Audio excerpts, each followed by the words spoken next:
Le dialogue national ne peut être un événement ponctuel. Il doit être le début d'un processus continu. Voilà. C'est exactement ça l'enjeu, Voltman. Ça résonne d'ailleurs avec les chiffres qui avaient été donnés à la clôture par le facilitateur, Sheikh Guy. Il parlait de 100% de consensus sur la démocratie, 94% sur l'électoral, Oui, des très bons scores sur ces aspects. mais seulement 26% sur les réformes institutionnelles. Le fossé est énorme. Et cet appel de Thalassila à la continuité, il est fondamental. On voit bien cette tension. D'un côté, une certaine satisfaction, peut-être même un soulagement, d'avoir pu s'accorder rapidement sur des points importants comme les élections, et de l'autre, l'immense difficulté à toucher aux fondamentaux institutionnels, là où les intérêts divergent, où les blocages sont profonds. Donc, dire qu'il faut continuer le dialogue, c'est une bonne chose, mais C'est admettre que la démocratie, ça ne se règle pas en quelques jours de dialogue, aussi intense soit-il. C'est une construction permanente.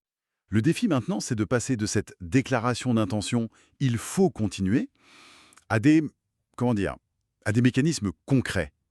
Comment on fait pour que ce dialogue se poursuive et qu'il s'attaque vraiment à ces points durs? justement, c'est la question que je me posais.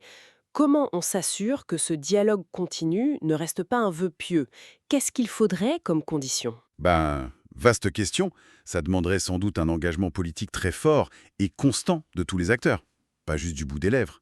Il faudrait peut-être un agenda clair, des objectifs précis pour chaque étape, peut-être aussi des garants, un mécanisme de suivi indépendant pour s'assurer que ça avance. Et une volonté d'aboutir à des compromis, j'imagine. Surtout, une volonté d'aller au-delà des postures, des lignes rouges un peu faciles, pour chercher des solutions durables sur ces sujets qui fâchent, comme le statut de l'opposition ou le nombre de partis.